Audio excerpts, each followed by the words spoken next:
Assalamualaikum warahmatullahi wabarakatuh. Perkenalkan, kami dari kelompok 6 mata kuliah Ekonomi Makro. Di sini kami akan mempresentasikan tentang tabungan, investasi, dan sistem keuangan. Sebelumnya, perkenalkan dari anggota kelompok kami. Saya Febiana Fauziah Latif dan juga ada teman saya Rohmatun Nadiroh dan juga Fatimah Trilestari. Baik, untuk materi yang pertama akan saya sampaikan. Sistem keuangan atau financial system adalah kelompok institusi dalam perekonomian yang membantu dalam mencocokkan tabungan seseorang dengan investasi orang lain. Tabungan dan investasi adalah unsur kunci bagi pertumbuhan ekonomi jangka panjang. Ketika suatu negara menyimpan bagian yang besar dari PDB-nya, sumber daya pun lebih banyak tersedia untuk diinvestasikan dalam bentuk modal, sedangkan modal yang lebih besar menaikkan produktivitasnya dan standar negara tersebut. Cara kerja sistem keuangan. Yang pertama, membahas banyaknya ragam lembaga dan institusi yang meramaikan sistem keuangan dalam suatu perekonomian. Dan yang kedua, membahas hubungan antara sistem keuangan dan beberapa variabel inti makro dan juga khususnya tabungan dan investasi. Dan yang ketiga, mengembangkan model permintaan dan juga penawaran. Lembaga keuangan.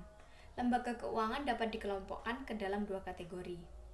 Yang pertama, pasar keuangan adalah lembaga keuangan tempat di mana penabung dapat secara langsung menyediakan dana kepada pinjaman. Pasar keuangan yang paling penting, yang pertama ada pasar obligasi. Pasar obligasi adalah sebuah surat utang. Obligasi menyebutkan keterangan waktu pinjaman yang akan dibayar, yang disebut dengan tanggal jatuh tempo, dan besarnya bunga yang akan dibayar secara periode hingga pinjaman tersebut jatuh tempo. Yang kedua ada pasar saham. Saham adalah hak atas kepemilikan sebagian dalam suatu perusahaan. Harga saham yang diperjualbelikan di bursa saham ditentukan oleh permintaan dan penawaran saham-saham tersebut di perusahaan-perusahaan, karena saham melambangkan kepemilikan dalam sebuah perusahaan. 3 karakteristik dari pasar obligasi. Yang pertama, jangka waktu, lamanya waktu hingga suatu obligasi jatuh tempo. Dan yang kedua, resiko kredit. Kemungkinan bahwa pihak peminjam akan tidak sanggup membayar sebagian bunga atau utang pokok. Yang ketiga, perlakuan pajak. Cara undang-undang pajak memperlakukan bunga yang diperoleh oleh obligasi. Dan yang kedua, lembaga-lembaga perantara keuangan adalah lembaga keuangan tempat di mana menyimpan dapat secara tidak langsung menyediakan dana bagi peminjam. Istilah perantara melambangkan peran lembaga-lembaga keuangan yang berdiri antara pihak penabung dan juga pihak peminjam. Perantara keuangan yang paling penting, yang pertama bank.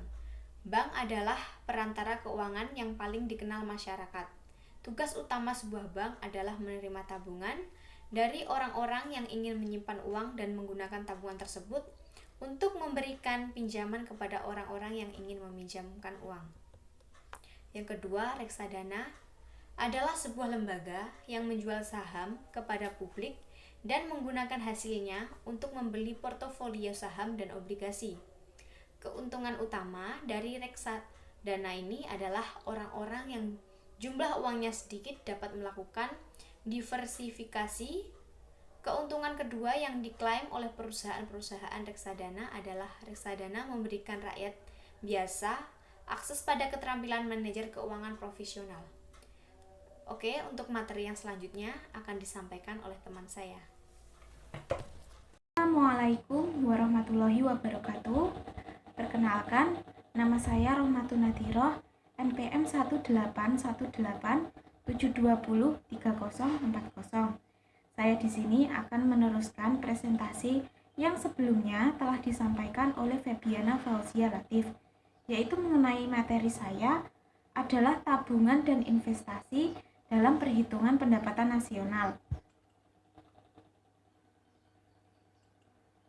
Pengertian tabungan nasional dan investasi. Tabungan nasional adalah total pendapatan dalam ekonomi yang tersisa setelah dibayarkan untuk konsumsi dan pembelian yang dilakukan oleh pemerintah. Investasi adalah istilah dari penanaman modal. Istilah ini berkaitan dengan akumulasi suatu bentuk aktiva dengan suatu harapan mendapatkan keuntungan di masa mendatang. Makna tabungan dan investasi. Untuk perekonomian secara keseluruhan, tabungan harus sama dengan investasi, atau bisa dilambangkan dengan huruf S sama dengan I. Dalam ekonomi makro, investasi mengacu pembelian barang modal yang baru, seperti peralatan atau gedung. Walaupun S sama dengan I menunjukkan bahwa tabungan dan investasi adalah sama untuk perekonomian secara keseluruhan, namun hal ini tidak berlaku untuk semua rumah tangga atau setiap perusahaan. Pasar dana pinjaman. Pasar dana pinjaman adalah pasar di mana orang-orang ingin menabung menyediakan dana pinjaman dan orang-orang yang ingin meminjam mendapatkan dana pinjaman dari orang yang menabung untuk investasinya. Dalam pasar ini ada satu suku bunga, yaitu pengembalian keuntungan dari tabungan dan biaya dari peminjaman. Permintaan dan penawaran untuk dana pinjaman. Pasar dana pinjaman ditentukan oleh permintaan dan penawaran. Penawaran pada pasar dana pinjaman berasal dari orang-orang yang mempunyai pendapatan berlebih yang mereka gunakan untuk ditabung atau dipinjamkan. Proses peminjaman ada dua, yaitu yang pertama secara langsung. Misalnya, ketika sebuah rumah tangga membeli obligasi dari sebuah perusahaan. Yang kedua, secara tidak langsung. Misalnya, ketika sebuah rumah tangga menyimpan uang di bank yang kemudian dijadikan dana pinjaman oleh bank. Permintaan pasar dana pinjaman berasal dari rumah tangga dan perusahaan yang ingin meminjam uang untuk investasi. Kebijakan pemerintah yang mempengaruhi tabungan dan investasi ada tiga, yaitu yang pertama, pajak dan tabungan. Yang kedua, pajak dan investasi. Yang ketiga, defisit anggaran pemerintah. Kurva pasar dana pinjaman. Pada kurva pasar dana pinjaman, dalam kondisi keseimbangan suku bunga sebesar 5% dan besarnya permintaan dana pinjaman serta jumlah penawaran dana pinjaman keduanya adalah 1.200 miliar dolar. Seiring para pemberi pinjaman bersaing, untuk mendapatkan peminjam, suku bunga akan bergerak turun. Konsekuensinya, suku bunga akan mencapai pada titik keseimbangan ketika penawaran dan permintaan dana pinjaman mencapai keseimbangan. Kenaikan penawaran dana pinjaman. Perubahan pada undang-undang perpajakan mendorong orang-orang untuk menabung lebih banyak akan menggeser kurva penawaran dana pinjaman ke kanan dari S1 ke S2 sebagai hasilnya. Suku bunga keseimbangan akan jatuh pada suku bunga yang lebih rendah yang akan mendorong investasi. Di sini suku bunga keseimbangan jatuh dari 5% menjadi 4% dan jumlah keseimbangan dana pinjaman yang disimpan dan diinvestasikan naik dari 1.200 miliar dolar menjadi 1.600 miliar dolar. Perkenalkan, nama saya Fatimah Lestari dengan NPM 18187203064. Di sini saya akan melanjutkan video presentasi dari teman saya, yaitu Febiana Fauzia Latif dan Rohmatun Nadiroh dari kelompok 6. Saya akan membahas tentang kebijakan 2, yaitu intensif investasi. Sebuah kredit pajak investasi yang meningkatkan intensif untuk meminjam, di mana hal ini dapat terjadi meningkatkan permintaan untuk dana pinjaman, menggeser kurva permintaan ke sebelah kanan, menghasilkan tingkat bunga yang lebih tinggi dan kuantitas simpanan yang lebih besar. Jika perubahan dalam undang-undang pajak mendorong investasi yang lebih besar, maka hasilnya adalah suku bunga yang lebih tinggi dan tabungan yang lebih besar. Selanjutnya, ada figur 3 tentang kenaikan permintaan untuk dana pinjaman. Di dalam figur 3 ini terdapat kurva kenaikan permintaan untuk dana pinjaman yang dipengaruhi oleh dua faktor, yaitu faktor suku bunga dan dana pinjaman. Di dalam kurva ini terdapat 3 kondisi, di mana kondisi yang pertama menjelaskan tentang pajak investasi meningkatkan jumlah permintaan dana pinjaman, di mana jika pengenalan kredit pajak investasi dapat mendorong perusahaan-perusahaan untuk berinvestasi lebih banyak, maka permintaan dana pinjaman itu akan mengalami kenaikan. Dan di kondisi yang kedua hasilnya adalah kondisi ini menyebabkan suku bunga keseimbangan mengalami kenaikan dari 5% menjadi 6%. Karena kondisi ini dipengaruhi oleh kondisi 1 yang mengakibatkan suku bunga yang lebih tinggi kemudian akan menstimulasi tabungan, dan di kondisi yang terakhir yaitu ditunjukkan dengan meningkatnya jumlah keseimbangan dana pinjaman.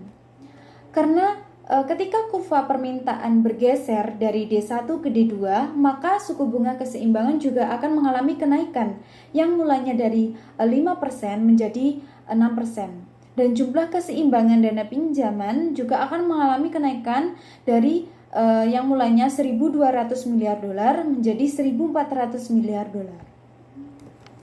Di dalam kebijakan 3 tentang defisit dan surplus anggaran pemerintah, ketika pemerintah mengeluarkan lebih banyak daripada menerima pendapatan pajak, maka pemerintah itu akan mengalami defisit anggaran.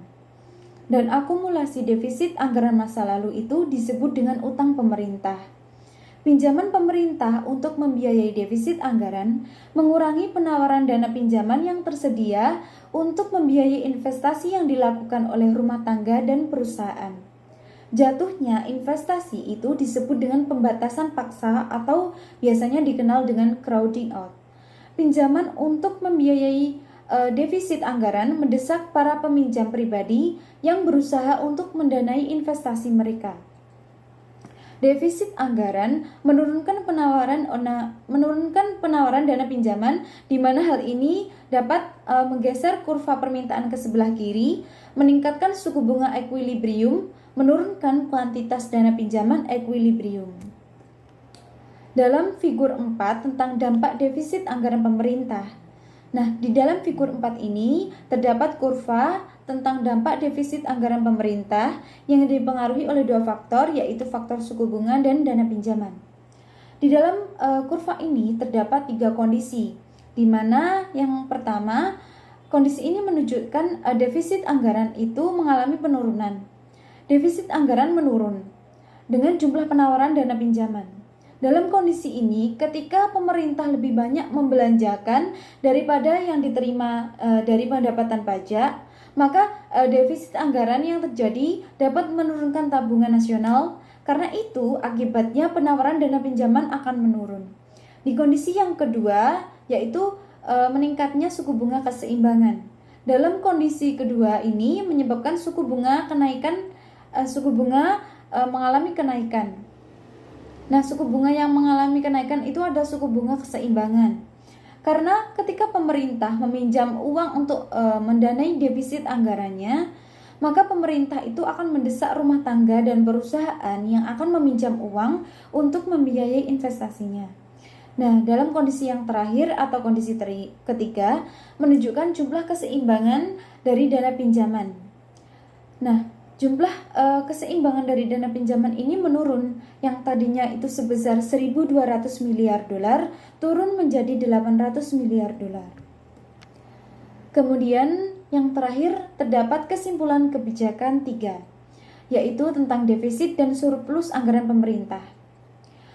Apabila pemerintah menurunkan tabungan nasional dengan menjalankan defisit anggaran, maka tingkat suku bunga meningkat dan investasi itu akan turun. Surplus anggaran menaikkan dana pinjaman, mengurangi suku bunga dan meningkatkan investasi.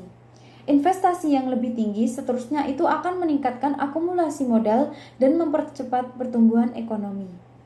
Surplus anggaran meningkatkan penawaran dana pinjaman, di mana ia mengurangi suku bunga dan menstimulasi investasi.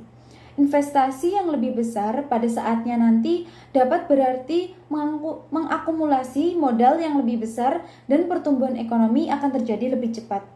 Sekian video presentasi dari kelompok 6. Bila ada kurang lebihnya kami mohon maaf yang sebesar-besarnya.